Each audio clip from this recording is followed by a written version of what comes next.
నమస్తే, నేను మీ సతీష్. ఆంధ్రప్రదేశ్లో రాజకీయాలు రసవత్తరంగా మారుతూ ఉన్నాయి. ఎన్నికల పోలింగ్ ప్రక్రియకు మరొక 24 గంటల లోపు సమయమే మిగిలినటువంటి పరిస్థితి. ఈ క్రమంలో అక్కడ రాజకీయ వాతావరణం అంతా కూడా సెగలు పుట్టిస్తూ ఉంది. అయితే ఈ క్రమంలో ఆఖరిగా చిట్ట చివరిగా ఒక సర్వే రిపోర్ట్ అయితే కనుక బయటకు వచ్చింది. ఇప్పటి వరకు అనేక పోల్ సర్వేలు చూసినాం, కానీ ఏదైతే ఇప్పుడు తాజాగా వచ్చినటువంటి ఈ సర్వే రిపోర్ట్, అంటే ఈ సర్వే నివేదిక ఏదైతే ఉందో, ఇది ఆఖరి సర్వేగానే మనం భావించవచ్చు. కారణం ఏమిటి అంటే ఇంకొక 24 గంటల లోపే ఎన్నికల పోలింగ్ ప్రక్రియ కూడా ప్రారంభం కాబోతా ఉంది. కాబట్టి ఇప్పుడు వచ్చిన ఈ సర్వేని మాత్రం ఆఖరి సర్వేగా చూడొచ్చు. అయితే ఈ సర్వే కూడా ఎంతో ఆసక్తిని కనబరుస్తూ ఉంది. మరి ఏమిటి ఆ సర్వే రిపోర్ట్ అనేటువంటిది కూడా ఒక్కసారి పరిశీలించి దానిపైన కూడా క్లుప్తంగా విశ్లేషించుకునేటువంటి ప్రయత్నం అయితే చేద్దాం. ఇది చూస్తా ఉన్నాం కదా, ఏపీ కనెక్ట్ అనేటువంటి సంస్థ ఆంధ్రప్రదేశ్లో జరగబోతున్నటువంటి ఎన్నికలు, అంటే రేపు ఏదైతే పోలింగ్ ప్రక్రియ ప్రారంభం కాబోతా ఉందో, మరి ఈ ఎన్నికల్లో ఎవరు విజేతలుగా పోతా ఉన్నారు, అసలు ఏ విధంగా అక్కడ ఎన్నికలు ఉండబోతా ఉన్నాయి, ఏ పార్టీకి ఏ విధమైనటువంటి మెజారిటీ వచ్చేటువంటి అవకాశం ఉంది, అక్కడ ప్రజల నాడి ఏ విధంగా ఉంది అనే దానిపైన సర్వే అయితే చేశారు. మరి ఈ సర్వేకి సంబంధించి మొత్తం 175 అసెంబ్లీ స్థానాలు, అలాగే 25 పార్లమెంట్ స్థానాలపైన కూడా ఈ సర్వే చేసినట్లుగా ఈ సంస్థ అయితే కనుక పేర్కొంటా ఉంది. మరి ఈ సంస్థ చేసినటువంటి సర్వేలో ఫలితాలపైన ప్రజాభిప్రాయం ఏ విధంగా ఉంది అనేటువంటిది ఒక్కసారి సర్వే నివేదిక లోపలికి వెళ్ళి పరిశీలిద్దాం. మొదటిగా చూస్తే శ్రీకాకుళం పార్లమెంట్, శ్రీకాకుళం జిల్లాకు సంబంధించి ఉమ్మడి శ్రీకాకుళం జిల్లాలో 10 అసెంబ్లీ స్థానాలుంటే 10లో 8 కూటమికి, తెలుగుదేశం, జనసేన, భారతీయ జనతా పార్టీల కూటమికి 8 స్థానాలు, అధికారంలో ఉన్నటువంటి వైఎస్ఆర్ కాంగ్రెస్ పార్టీకి 2 స్థానాలు మాత్రం వచ్చేటట్లుగా వాళ్ళ సర్వేలో, అంటే ఏదైతే అక్కడ ఉన్నటువంటి ప్రజాభిప్రాయ సేకరణ చేస్తారో ఆ ప్రజాభిప్రాయ సేకరణలో 8 కూటమికి, 2 వైఎస్ఆర్ కాంగ్రెస్ పార్టీకి వస్తున్నట్లుగా అయితే మాత్రం వాళ్ళ ఈ నివేదికలో వాళ్ళు వెల్లడించారు. అదే సమయంలో విజయనగరం చూసుకుంటే కనుక ఉమ్మడి విజయనగరం జిల్లాలో మొత్తం 9 స్థానాలుంటే 4 స్థానాల్లో కూటమి గెలుపు సాధించబోతా ఉంది. అలాగే 5 స్థానాల్లో వైఎస్ఆర్ కాంగ్రెస్ పార్టీ గెలవబోతున్నట్లుగా, వాళ్ళకి 5 స్థానాల్లో గెలుపు అవకాశాలు ఉన్నట్లుగా కూడా ఈ సర్వే నివేదిక చెప్తున్నటువంటి పరిస్థితి. అదే సమయంలో విశాఖపట్నం చూస్తే, విశాఖపట్నంలో మొత్తం 15 అసెంబ్లీ స్థానాలుంటే 15లో 12 స్థానాల్లో కూటమి అభ్యర్థులు గెలవబోతా ఉన్నారు, వాళ్ళకి గెలుపు అవకాశాలు ఎక్కువ ఉన్నాయి. అలాగే 3 స్థానాల్లో మాత్రం వైఎస్ఆర్ కాంగ్రెస్ పార్టీకి గెలుపు అవకాశాలు, విజయ అవకాశాలు ఉన్నట్లుగా కూడా ఈ సర్వే నివేదిక ఆధారంగా అర్థమవుతా ఉంది. అలాగే తూర్పుగోదావరి జిల్లాకు వెళ్ళేటప్పటికి మొత్తంగా 19 స్థానాలుంటే 19 అసెంబ్లీ స్థానాల్లో 16 స్థానాల్లో తెలుగుదేశం, జనసేన, బీజేపీల కూటమి అభ్యర్థులకి గెలుపు అవకాశాలు ఎక్కువ ఉన్నాయి. అలాగే 3 స్థానాల్లో మాత్రం వైఎస్ఆర్ కాంగ్రెస్ పార్టీకి గెలుపు అవకాశాలు ఉన్నట్లుగా కూడా వాళ్ళు పేర్కొంటా ఉన్నారు. అదే సమయంలో మళ్ళీ పశ్చిమ గోదావరి జిల్లాకు వెళ్ళేటప్పటికి 15 అసెంబ్లీ స్థానాలుంటే 15లో 14 చోట్ల కూటమి అభ్యర్థులు గెలవబోతా ఉన్నారు. కేవలం ఒక్క చోట, పోలవరం ఒక్క నియోజకవర్గంలో మాత్రమే వైఎస్ఆర్ కాంగ్రెస్ పార్టీకి గెలుపు అవకాశాలు ఉన్నట్టుగా కూడా తెలుస్తూ ఉంది. ఇక ఉమ్మడి కృష్ణా జిల్లాకు వెళ్ళేటప్పటికి కృష్ణా జిల్లాలో 15 అసెంబ్లీ స్థానాలుంటే 15లో 14 కూటమి అభ్యర్థులకి గెలుపు అవకాశాలను, ఒకే ఒక్క స్థానంలో మాత్రం వైఎస్ఆర్ కాంగ్రెస్ పార్టీ గెలిచేటువంటి అవకాశాలు ఉన్నట్లుగా కూడా తెలుస్తూ ఉంది.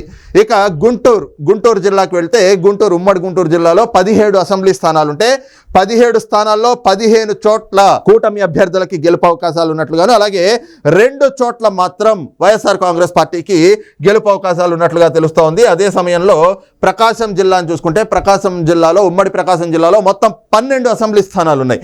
12లో 10 చోట్ల కూటమి అభ్యర్థులు గెలవబోతా ఉన్నారు. కేవలం 3 చోట్ల మాత్రం ప్రకాశం జిల్లా. ఇక ఉమ్మడి ప్రకాశం జిల్లాకి వెళ్తే మొత్తం 13 స్థానాల్లోనూ 13లో 10 చోట్ల కూటమి అభ్యర్థులకు గెలుపు అవకాశాలు గాను, అలాగే 3 చోట్ల వైఎస్ఆర్ కాంగ్రెస్ పార్టీకి గెలుపు అవకాశాలు ఉన్నట్లుగా అయితే మాత్రం ఈ సర్వే సంస్థ పేర్కొంటా ఉంది.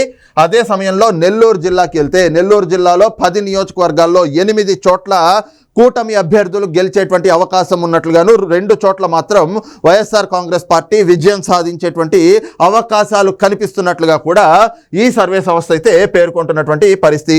అలాగే కడప జిల్లాకు వెళ్ళేటప్పటికి 4 అసెంబ్లీ స్థానాల్లో కూటమి అభ్యర్థులు గెలిచేటువంటి అవకాశాలు ఎక్కువగా ఉన్నాయి. అలాగే 6 స్థానాల్లో మాత్రం వైఎస్ఆర్ కాంగ్రెస్ పార్టీకి విజయ అవకాశాలు ఎక్కువగా ఉన్నట్లుగా ఏపీ కనెక్ట్ సర్వే సంస్థ వాళ్ళు నిర్వహించినటువంటి సర్వేలో వెల్లడైనట్లుగా అయితే మాత్రం వాళ్ళు ప్రకటిస్తూ ఉన్నారు. అదే సమయంలో కర్నూలు జిల్లాకు వెళ్ళేటప్పటికి కర్నూలు జిల్లాలో మొత్తం 14 అసెంబ్లీ స్థానాలుంటే ఈ 14 స్థానాల్లో 6 చోట్ల కూటమి అభ్యర్థులకి గెలుపు అవకాశం ఉంది. అదేవిధంగా 8 చోట్ల వైఎస్ఆర్ కాంగ్రెస్ పార్టీకి కూడా గెలుపు అవకాశాలు ఉన్నట్లుగా ఈ సర్వే అయితే కనుక పేర్కొంటున్నటువంటి పరిస్థితి. అలాగే అనంతపురం జిల్లాకి వెళ్ళేటప్పటికి మొత్తం 14 అసెంబ్లీ స్థానాలుంటే అందులో 10 చోట్ల తెలుగుదేశం, జనసేన, బీజేపీ కూటమి అభ్యర్థులు వాళ్ళు విజయం సాధించేటువంటి అవకాశాలు ఉన్నాయి. అదేవిధంగా 4 చోట్ల మాత్రం వైఎస్ఆర్ కాంగ్రెస్ పార్టీకి విజయ అవకాశాలు ఉన్నట్లుగా ఈ సర్వే ద్వారా అయితే అర్థమవుతోంది. అదే సమయంలో చిత్తూరు జిల్లాకు వెళ్తే ఉమ్మడి చిత్తూరు జిల్లాలో మొత్తం 14 అసెంబ్లీ స్థానాలు ఉండగా 14లో 9 చోట్ల 9 అసెంబ్లీ స్థానాల్లో కూటమి అభ్యర్థులకి విజయ అవకాశాలు గాను, అలాగే 5 అసెంబ్లీ స్థానాల్లో వైఎస్ఆర్ కాంగ్రెస్ పార్టీకి గెలుపు అవకాశాలు ఉన్నట్లుగా కూడా అర్థమవుతోంది. అదే సమయంలో లోక్సభ స్థానాలు మొత్తం 25 లోక్సభ స్థానాలకు గాను 20 స్థానాల్లో అంటే 20 పార్లమెంట్ స్థానాలను కూటమి అభ్యర్థులు గెలవబోతా ఉన్నారు. అలాగే 5 చోట్ల వైఎస్ఆర్ కాంగ్రెస్ పార్టీకి విజయ అవకాశాలు ఉన్నట్లుగా కూడా ఈ సర్వే ద్వారా అర్థమవుతా ఉంది. ఇక మొత్తంగా చూసుకుంటే మాత్రం ఏదైతే 175 అసెంబ్లీ అలాగే 25 పార్లమెంట్ స్థానాల్లో తెలుగుదేశం, జనసేన, భారతీయ జనతా పార్టీల కూటమికి 130 అసెంబ్లీ స్థానాలు, 20 పార్లమెంటు స్థానాల్లో విజయ అవకాశాలు ఎక్కువగా ఉన్నట్లుగా అయితే మాత్రం ఈ సర్వే ద్వారా అర్థమవుతోంది. ఇది ఒక సంచలనమైనటువంటి సర్వేగానే మనం చెప్పుకోవాలి. కారణం ఏమిటి అంటే ఎన్నికల పోలింగ్ చిట్ట చివరి రోజు వరకు కూడా సర్వే చేసి ఆ సర్వేకి సంబంధించినటువంటి ఒక నివేదిక వచ్చింది. అంటే ఆఖరి నిమిషంలో ప్రజా నాడి ఏ విధంగా ఉంది అనేటువంటిది కూడా, ఎందుకంటే ఎన్నికలకి నెల రోజుల ముందు ఒకలా ఉంటుంది ప్రజల మనస్తత్వం, అంటే ప్రజల నాడి ఒకలా ఉంటుంది, ఎన్నికలకి 6 నెలల ముందు ఒకలా ఉంటుంది, ఎన్నికల మూడ్ రావడానికి ఒక ఏడాది క్రితం ఇలాగా ప్రజల మూడ్ ఎప్పటికప్పుడు మారుతూ ఉంటుంది. ఎందుకంటే ఈ రోజు ఉన్నటువంటి అభిప్రాయం రేపు ఉండదు. కాబట్టి ఈ ఏదైతే గనక సర్వేని వీళ్ళు నిర్వహించారో పోలింగ్కి ఒక్క రోజు ముందర వరకు కూడా 24 నుంచి 48 గంటల ముందర వరకు కూడా నిర్వహించినటువంటి ఈ సర్వేగా ఇది కనిపిస్తూ ఉంది. కాబట్టి ఈ సర్వే పైన అయితే గనక ఎంతగానో ఆసక్తి రేకెత్తిస్తున్నటువంటి పరిస్థితి. కారణం ఏమిటి అంటే పూర్తిగా ఆఖరి నిమిషంలో వచ్చినటువంటి ఈ సర్వే ద్వారా అర్థమవుతుంది ఏమిటి అంటే ఇప్పుడు పోలింగ్కి 24 గంటల నుంచి 48 గంటల ముందర వరకు కూడా ప్రజాభిప్రాయ సేకరణ చేసినప్పుడు ప్రజల అభిప్రాయం ఎలా ఉంది, అక్కడ ఏ అభ్యర్థులకి అంటే ఏ పార్టీలకి లేదంటే ఏ అభ్యర్థులకి అక్కడ ప్రజలు ఓటేసేటువంటి అవకాశం ఉంది అనేటువంటిది ఖచ్చితంగా ప్రజల్లోకి వెళ్ళి సర్వే చేసినప్పుడు వాళ్ళ అభిప్రాయ సేకరణ తెలుస్తుంది. కాబట్టి ఇక్కడ చూస్తే ఈ రకంగా అంటే ఆ విధమైనటువంటి ఆలోచన చేసినప్పుడు ఖచ్చితంగా 130 అసెంబ్లీ స్థానాల్లో కూటమి అభ్యర్థులు విజయం సాధించేటువంటి అవకాశాలు ఎక్కువ ఉన్నాయి. అలాగే 45 స్థానాల్లో వైఎస్ఆర్ కాంగ్రెస్ పార్టీ విజయం సాధించేటువంటి అవకాశాలు ఉన్నట్లుగా కూడా అర్థమవుతోంది. అంటే దీన్ని బట్టి క్రిస్టల్ క్లియర్గా తెలుస్తోంది తెలుగుదేశం, బీజేపీ, జనసేన పార్టీల కూటమి ఏదైతే ఉందో ఆ కూటమి రేపు అధికారంలోకి, అది కూడా అత్యద్భుతమైనటువంటి మెజారిటీ 130 అసెంబ్లీ స్థానాలు అంటే 130 సీట్లతోటి వాళ్ళు అధికారంలోకి రాబోతా ఉన్నారు.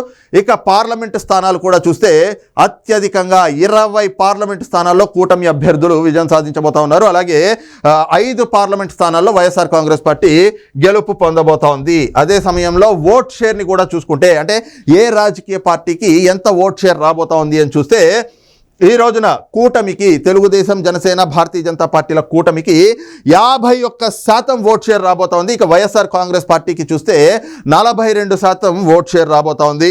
అలాగే కాంగ్రెస్ పార్టీ ఆంధ్రప్రదేశ్లో ఇప్పుడు చూస్తూ ఉన్నాం కదా, వైఎస్ షర్మిల గారు వచ్చిన తర్వాత కొంత అక్కడ కూడా కాంగ్రెస్ పార్టీలో కూడా మళ్ళీ పునర్జీవం వచ్చినట్లుగా కనిపిస్తోంది. కాంగ్రెస్ పార్టీకి 5% ఓట్ షేరు, అలాగే ఇతరులకి మాత్రం 2% ఓట్ షేరు. మొత్తంగా చూసుకుంటే ఇక్కడ ఓట్ షేర్లో కూడా 2019 ఎన్నికలతో పోలిస్తే 2024 ఎన్నికలు వచ్చేటప్పటికి మాత్రం కూటమికి ఓట్ షేర్ కూడా పెద్ద ఎత్తునే పెరిగినటువంటి పరిస్థితి కనిపిస్తూ ఉంది. అలాగే వైఎస్ఆర్ కాంగ్రెస్ పార్టీకి కూడా చూస్తే బాగా తగ్గిపోయినటువంటి ఓట్ షేర్గా అయితే కనిపిస్తూ ఉంది. మనం చూసుకున్నట్లయితే 51% ఓట్ షేరు కూటమికి రాబోతా ఉంది. అంటే కూటమి పార్టీలకి తెలుగుదేశం, జనసేన, భారతీయ జనతా పార్టీల కూటమికి 51% ఓట్ షేర్ అంటే 51% ప్రజలు కూటమికే పట్టం కట్టాలి అనేటువంటి ఆలోచనతో వాళ్ళకే ఓటు వేసేటువంటి ఆలోచనలో ఆ నిర్ణయానికి వచ్చినట్లుగా కూడా ఏపీ కనెక్ట్ సర్వే సంస్థ ఏదైతే ఆ సంస్థ చేసినటువంటి ఈ సర్వేలో వెల్లడైనట్లుగా అయితే తెలుస్తోంది. అలాగే 42%కి వైసీపీ ఓట్ షేర్ కూడా పడిపోయింది. గత ఎన్నికలతో పోలిస్తే సుమారుగా 10% ఓట్ షేరు పడిపోయినటువంటి పరిస్థితి అయితే కనిపిస్తోంది. అయితే ఈ రకమైనటువంటి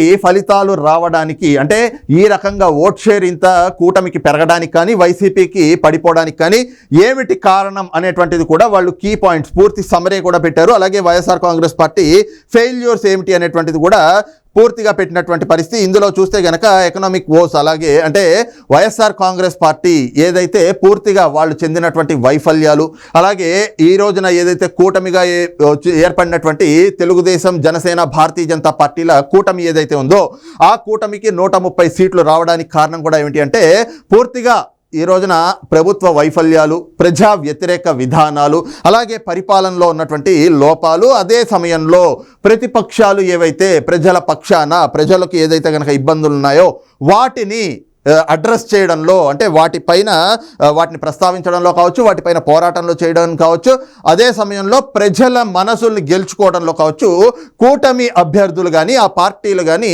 సక్సెస్ అయినాయి. అదే సమయంలో అధికారంలో ఉన్నటువంటి పార్టీ, అంటే 151 సీట్లతో అధికారంలోకి వచ్చినటువంటి వైఎస్ఆర్ కాంగ్రెస్ పార్టీ మరి ఈ ప్రజల నాడిని ఎప్పటికప్పుడు అధికారంలో ఉన్నప్పుడు ఎప్పటికప్పుడు ప్రజల నాడిని తెలుసుకోవాలి, ప్రజా సమస్యల పైన వాళ్ళు దృష్టి సారించి ప్రజల సమస్యల్ని నెరవేర్చే దిశగా ఆ పరిపాలన అందించాలి. ఆ విధమైనటువంటి పరిపాలన అందించడంలో జగన్మోహన్ రెడ్డి ఫెయిల్యూర్ అయ్యాడు. అది ఒక్క అంశం అని కాదు, ఒక సంక్షేమం విషయంలో కావచ్చు, రాష్ట్ర అభివృద్ధి కావచ్చు, ఉపాధి ఉద్యోగ కల్పన కావచ్చు, అదే సమయంలో చూసుకుంటే పూర్తిగా ఏదైతే నీటి కొరతనో లేదంటే గనక అప్పుల బెడద, అంటే ఏదైతే గనక భారం, ఆర్థిక భారం, ప్రజలపైన పడుతున్నటువంటి ఆర్థిక భారం, ఈ రకంగా ప్రతి ఒక్క అంశము, అలాగే శాంతి భద్రతలు, ప్రధానంగా శాంతి భద్రతల్ని ప్రభుత్వం ఎప్పటికప్పుడు ఆ శాంతి భద్రతలను పరిరక్షించే దిశగా తమ పాలన అయితే చేయాలి. కానీ జగన్మోహన్ రెడ్డి పాలనలో గడిచిన 5 ఏళ్లలో శాంతి భద్రతలు ఉన్నాయా?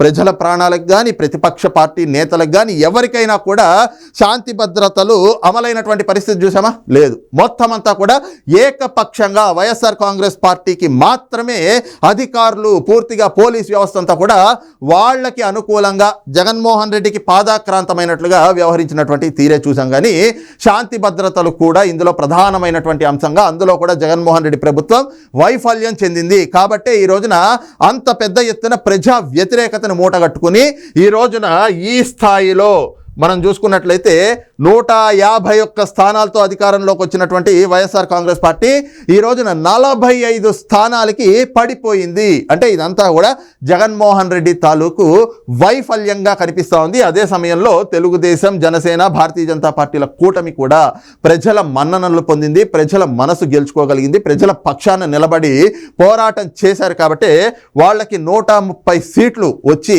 వాళ్ళ అధికారంలోకి రాబోతున్నట్లుగా కూడా ఏపీ కనెక్ట్ సంస్థ నిర్వహించినటువంటి ఈ సర్వే ద్వారా అయితే గనక కనిపిస్తూ ఉంది.